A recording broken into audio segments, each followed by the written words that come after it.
Niall Motormouth Jenkins here, welcoming you to our brand new YouTube channel. Hope that you'll come back and see every segment each and every week, and I will share preventative maintenance tips and regularly scheduled maintenance tips for your car. So whether you know a little bit about your car or absolutely nothing, this is the channel just for you, where I share over 35 years of experience as a qualified and licensed service technician with truck and coach, light truck and passenger vehicles. Come back and visit us and tell your friends, and we'll see you each and every week right here in the Car Connection Workshop on YouTube. Hey, good afternoon, Car Connection fans. Thanks for stopping by the workshop. Man, we've been busier than a one-armed paper hanger or a left-handed gravy maker. Just remember, always stir to the right, I was told by a gravy maker. Makes a difference. I don't know. Anyways, thanks for stopping by. We've got what's happening in the workshop today. A bunch of project stuff that has wrapped up, and we've begun a whole new series, but I thought I'd bring the conclusion to some of those videos you've already seen today. So we have a number of projects that have been completed. I finished behind the scenes, but thanks for stopping by. Don't forget to like, share, and follow on Facebook at Niall Motormouth Jenkins. You'll see reels and videos you won't see anywhere else. And Stevensvilleontheweb.ca. Don't forget to click the business tab to open our profile, because we're in there, because Stevensville, they're people. That's what I heard, and they are. There's some great businesses in Stevensville, and that's where my pops lives. So on Stevensvilleontheweb.ca, click the businesses tab, and there you'll see outtakes and bloopers that Skippy puts together and then doesn't tell me and then shows me afterwards, and I go, okay, yeah, I feel weird, that kind of thing. You ever been there? Also, our merchandise. We have the link up on our website at carconnectionbusinessnetwork.com. I know that's a mouthful, so you go ccbusnet.com.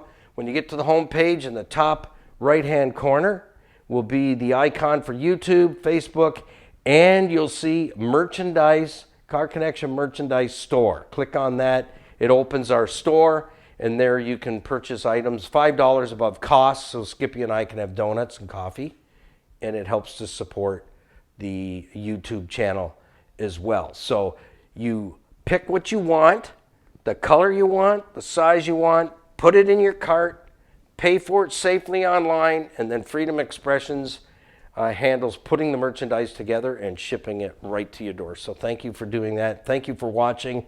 And yeah, let's get down to business today. Tons of things have wrapped up. I asked you a question last week.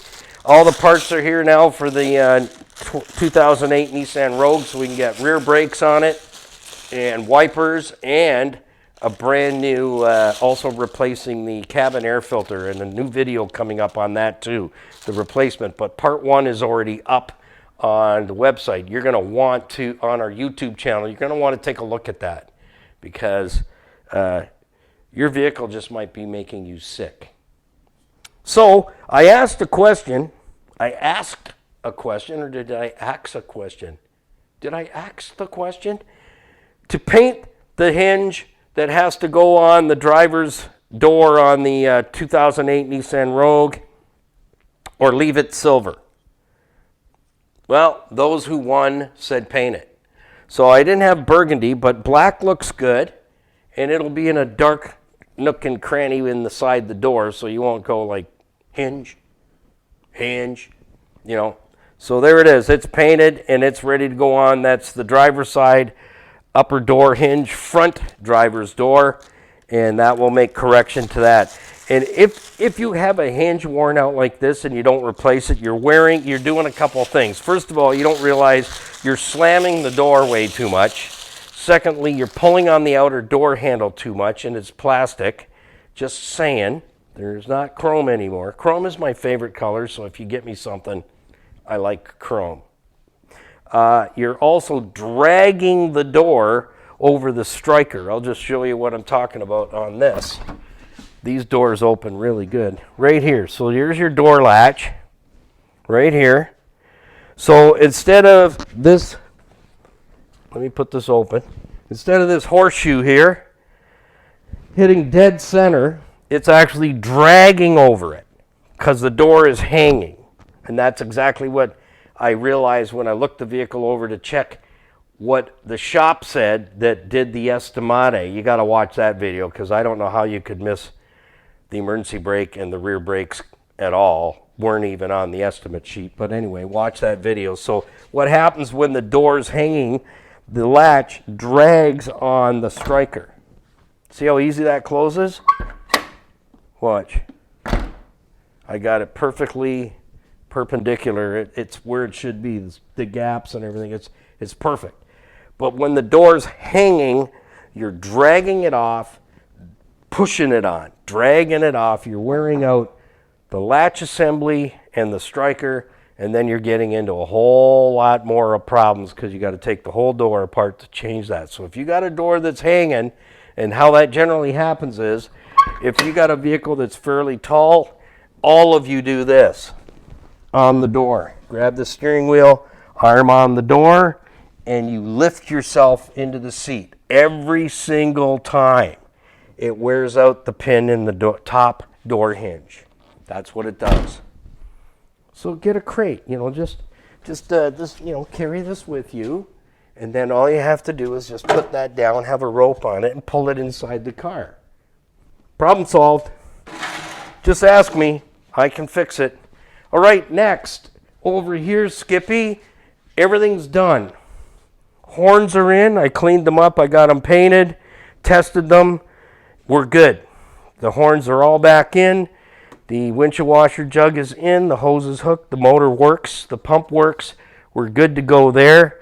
We don't have horns. So there's two things not working on this Jeep, and we're going to talk about that in a minute. Horns being one of them. What else did I do? I was just flying around the shop. Oh, yeah. Here.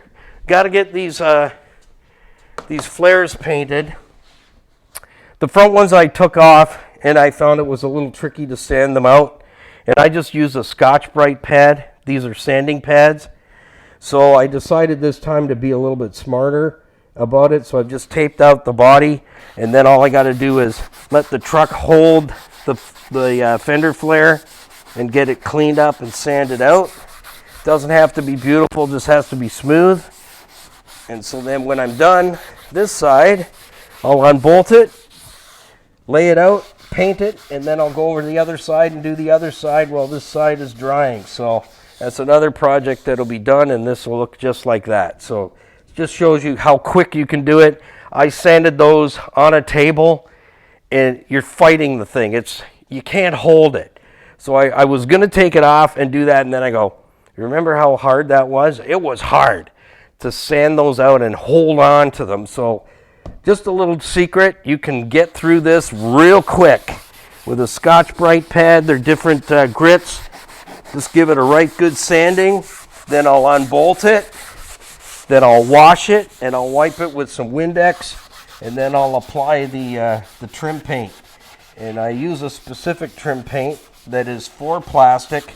And as you can see, it lays down really nice. Creates like a really nice finish. Very nice. And that's what the paint is designed for. So another 5 minutes or so with that, and it's ready to paint. So Scotch-Brite pads, they're designed for sanding.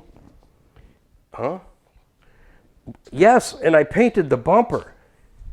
I know, that was the other thing. It's done. Bumper's painted. I'm going to get a couple of hooks to go on the front, on the top for pulling. And yeah, it's done.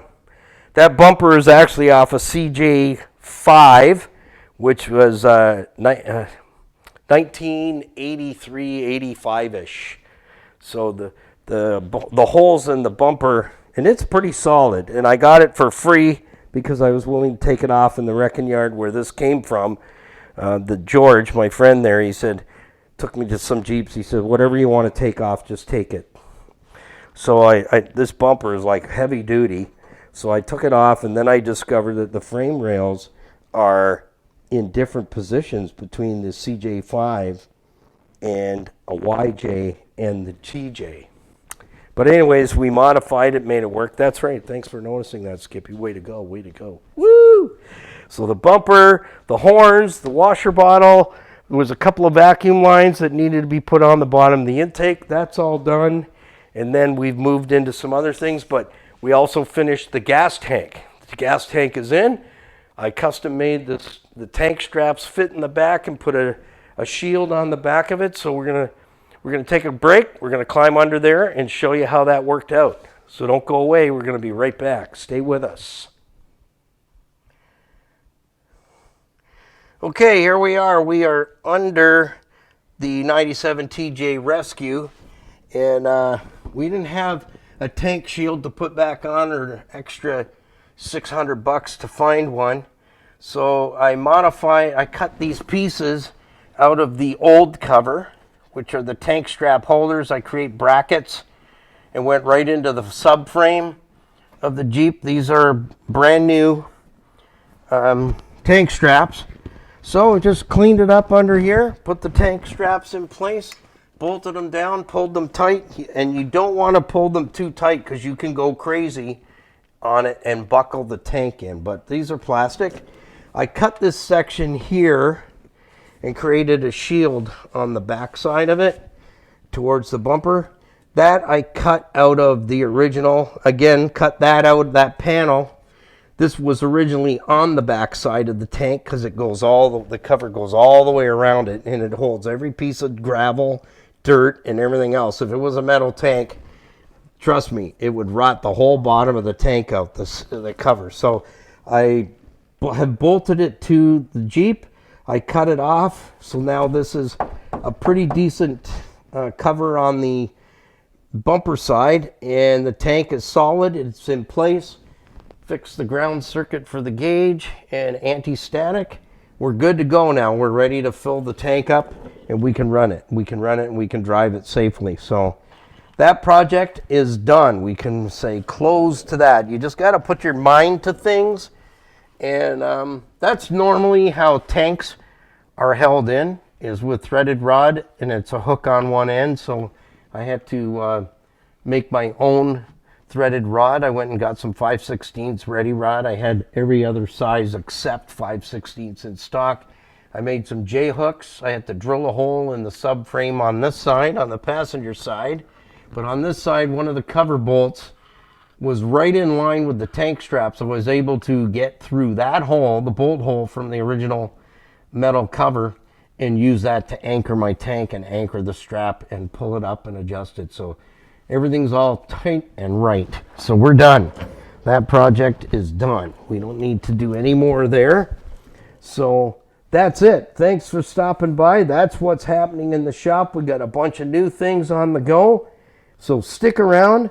Make sure you visit our YouTube channel because we got a lot of really cool videos coming up on different things that you probably haven't seen before. And come along for the ride. So don't forget to like, share, follow us on Facebook at Niall Motormouth Jenkins, where you'll find reels and videos that you won't find anywhere else. Also, don't forget, it's all free. Like, subscribe, your comments down below on our videos. Watch the videos, share the videos. Yeah, I'm over here now. I wasn't really quite finished. Don't forget about the merchandise. We have on the homepage at carconnectionbusinessnetwork.com, ccbusnet.com. On the homepage, our webmaster has put all three links in the top right-hand corner, so you can get to our YouTube channel, click on the Facebook logo, or whatever you call it, watermark. I don't know what the deal is. Is it a watermark? Yeah, I don't know. So there's YouTube, Facebook, and our merch store on the homepage or website. Yeah, here was the other item that I finished off. I had this, I got this locking fuel cap from the 2006 TJ from Texas. If you want to see that, you'll see it's from Texas. That's where I got the Houston, Texas. All the black pieces are from Houston, Texas. So I actually got this locking gas cap, and I found the key inside the Jeep. So I sandblasted it and I painted that, and I got the lock all working. And so now we have a locking gas cap. So how cool is that? Yeah, I didn't have to pay for it. The guys were good to me there in collecting and harvesting parts for this off of that 2006. You know, they let me have a lot of stuff for like $200 Canadian dollar, American dollars, which is like $1.39 million Canadian, something like that. So we're now working in an area where I can move along very, very quickly because I've done it before, changing an interior over to something I really like. So I got all the interior out of the '06, and it's slate black.